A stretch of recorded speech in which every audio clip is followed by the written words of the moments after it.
caru fe gymaint, mae dyma beth sydd yn rheoli fy mywyd, fy mod i'n chwilio am arweiniad yn ei air. Ac yna pam yna bregethiad o air Duw, fy mod i'n ysu ac yn dyheu am cael dod o dan gwrandaw. A chi'n edrych, dwi'n rhoi cariad at air Duw. Ydw i'n dod yn agos at yr hyn dylsyn ni fod fyna. Ydw i'n gallu symud y clorian mymryn at yr ardal. Ac i'n gwybod, dwi ddim yn dod yn agos ato fe. Ydw i'n caru ei ddydd e? Ydw i'n cadw ei ddydd e? Neu ydw i'n aml yn edrych ar ei ddydd e fel rhywbeth, wel, os yw e'n gyfleus fe air cwrdd, fe ai unwaith falle. Os dwi ddim yn gallu, wel, sdim os fe ai wythnos nesaf, a falle eith pethefnos cyn bod fy mod i'n mynd i'r cwrdd. Does dim cariad at air Duw, at ddydd Duw fy nag oes.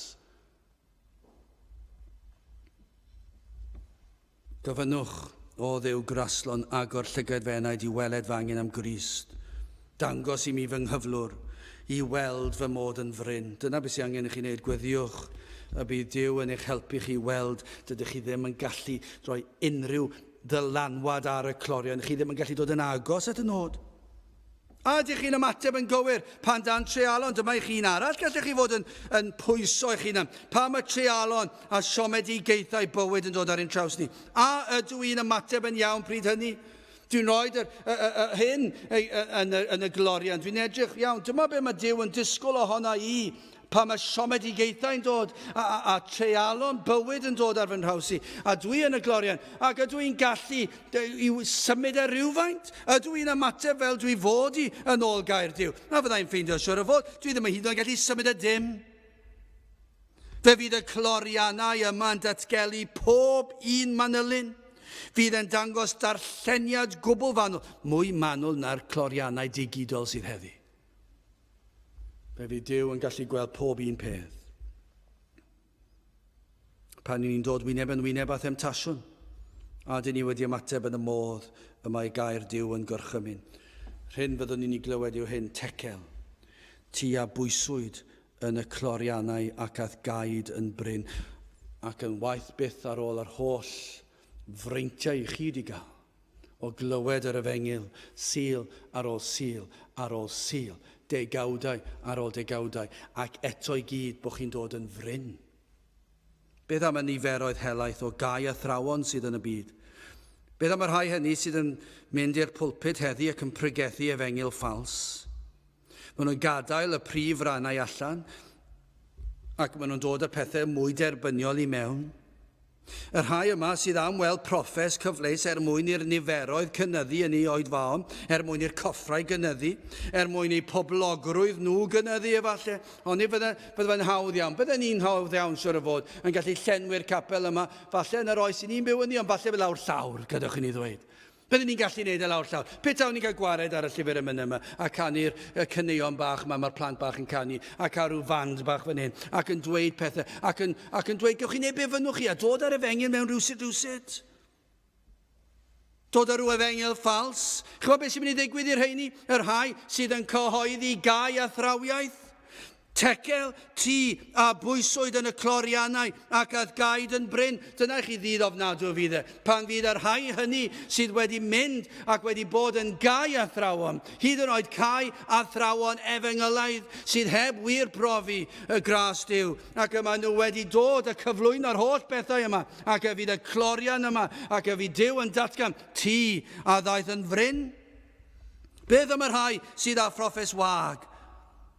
Mae yna nifer yn does wedi ymateb yn emosiynol, teimladau, mewn rhyw oedfau falle ac wedi dewis Iesu Grist ac yn meddwl, ma hwn yn sŵn o'n beth da, fe na i dewis Grist. Dwi'n licio Cristnogion, dwi wedi bod yn eu cwmni nhw, maen nhw'n bobl ddigon neis, maen nhw'n well ar rhaina, dwi sydd rown y gornel a dwi'n licio'r criw yma'n well yn nhw, ac felly maen nhw'n teimlo'n gyffyrddus, ac maen nhw'n dewis Iesu Grist, ac maen nhw'n gwneud rhyw broffes, ond does dim gwir gwaith gras wedi digwydd. Ac ych chi'n gweld hyn, maes o law, maen nhw dal yn y byd. Maen nhw yn y capel hefyd. Yn aml iawn, mae'r capel maen nhw yn ddi yn rhan o'r byd hefyd. Maen nhw dal am fynychu'r llefydd o bechod ac anfoesoldeb y partion yma. Maen nhw dal am siarad fel y byd. Chofio beth sy'n mynd i cael ei ddweud pan fydden nhw'n sefyll yn y glorian. Tekel, ti a bwyswyd yn y clorianau ac ath gaid yn bryn. Beth am gapelwyr Cymru? Beth petach chi'n rhoi pobl Cymru heddi ac yn gofyn iddyn nhw gamu'r cloriannau?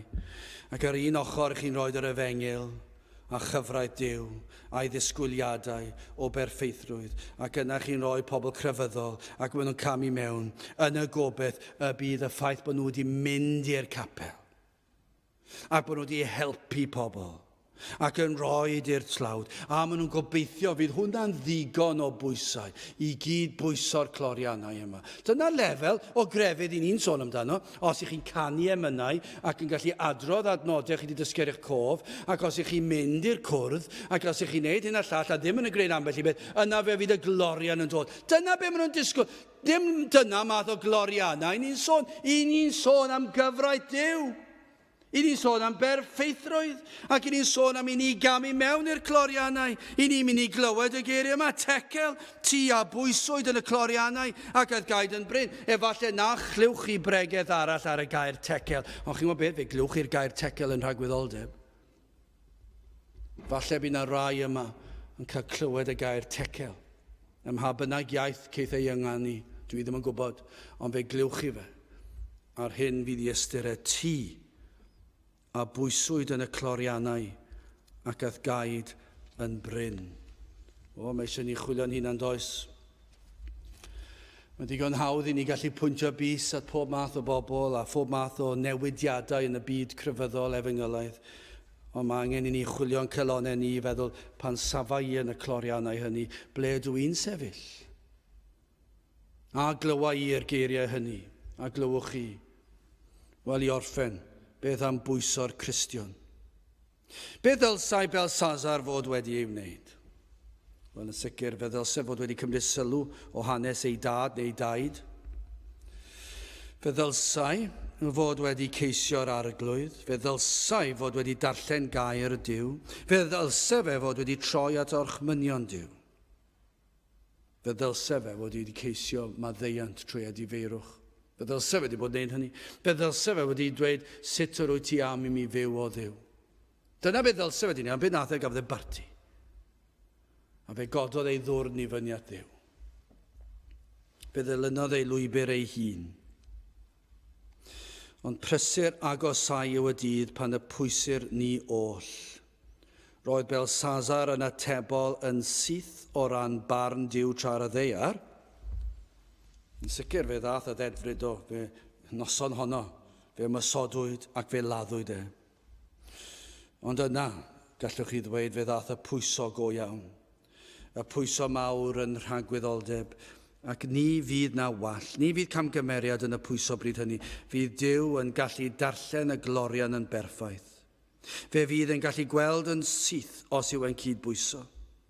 Fe fydd yn pwyso'r cyfan, pob agwedd o'n bywydau, holl fywyd, ein geiriau ni, ein gweithredoedd ni, ein dylheiadau ni, ein cymhellion ni. Dwi'n gwybod beth? Mae gwynebu hyn unod i'r Cristion yn gallu peri i'r Cristion i grynu ychydig achos y mae e'n rhywbeth brawychus. Ond eto fe all y Cristion wynebu'r dydd y pwyso yma yn hyderus yn crynu. Fe all y Cristion wynebu y diwrnod hwnnw'n hyderus. Petai'r Cristion yn camu'r glorian fel ag y mae, yna fel pob un arall, fe fydd yn dod yn fyr, fydd yn fryn o'r pwysau angenreidiol. Fydd yn gallu symud y glorian, y mae ry mor bechadurus, ry mor falch ag unrhyw arall. Ond nid yw'r Cristion yn camu iddo ar ei ben ei hun. Achos fe ddaw Crist gydag e. Mae Crist yn camu'r glorian. Dyna chi wahaniaeth. Gellir dweud bod Crist yn camu yn ein lle ni i'r glorian. Fel yr aeth Crist i'r groes yn ein lle ni. Yn syth, mae'r glorian yn dechrau symud. Dwi'n mynd i symud i neb arall, dyn nhw ddim yn gallu cydbwyso o gwbl, ond i'r Cristion, mae Crist yna gydag e, ac mae'r clorian yn symud, ac mae e'n cydbwyso, mae cyfraith Duw fan hyn, ac mae Crist yna yn cynrychioli'r Cristion, ac mae Crist yn barod wedi cyrraedd y safon yn ein lle. Mae hanes yn datgan hyn. Dywedodd yr Hen Testament y byddai yn cyflawni'r ddeddf yn ein lle. Dywed yr Hen Testament newydd ei fod wedi cyflawni'r ddeddf yn ein lle. Fe gymerodd gosb, na mae'n methiannau ni, fe cosbwyd Crist a mae'n methiant ni gadw'r gyfraith, tywalltwyd gwaed Crist ar y groes. fel y bodlonwyd cyfiawnder y tad. Ac felly mae'r tad fel y barnwr yn edrych ar y cloriannau, ac mae'n edrych ar y gyfraith, mae'n edrych ar y safon disgwyliedig, ac mae pawb wedi cael ei gosod ar y glorian yn unigol, ac maen nhw wedi methu symud ac maen nhw'n cael ei dedfrydu i dragwyddoldeb colledig. Ond yna mae'r Cristion yn dod, ac y mae gyda Christ, ac y mae Christ a'i berffeithrwydd, ei fywyd, ei farwolaeth yn peri bod yr glorian yn cydbwyso. Felly pan mae Christ yn camu'r glorian, does dim amheuaeth. Dydyn ni ddim yn dod yn fryn.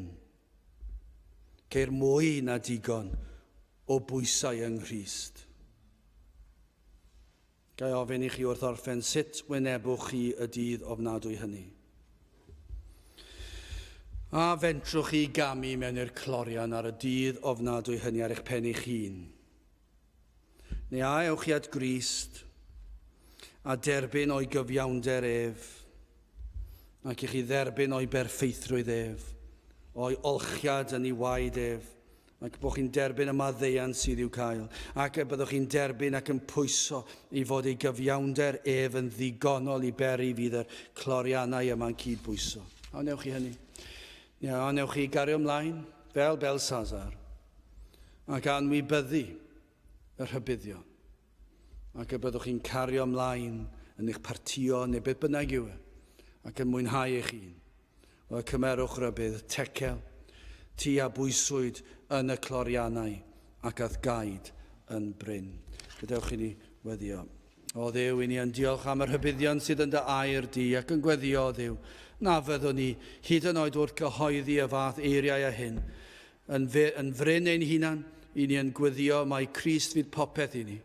Mae fe yw ein hunig obaith, mae ei gyfiawnder ef sydd yn ein gorchuddio ni'n llwyr, ac bod ei farwolaeth ei fod, trwy ei farwolaeth ei fod wedi cymeryd ein cosb arno ef ei hun. O Dduw, i ni yn gweddio, a bydde di yn gweithio ac yn rymys yn ein plith ac yn ein glad unwaith eto. I ni'n gofyn hyn oll trwy enw ac eiddiant ein harglwydd Iesu Grist. Amen. Gadewch i ni orffen ein gwasanaeth trwy ganu'r emyn rhif 304, 354, deuwch bechaduriaid, tlodion, clwyfus, cleifion o bob rhyw. Crist sy'n barod i'ch gwaredu, llawn tosturi yw mab Duw, nac amheuwch, abl ac ewell ysgar yw. 354, gewn ni sefyll i'w chanu.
A nawr bydde di ras ein harglwydd Iesu Grist a chariad Duw a chymdeithas yr ysbryd glân fod gyda chwi oll hyd byth.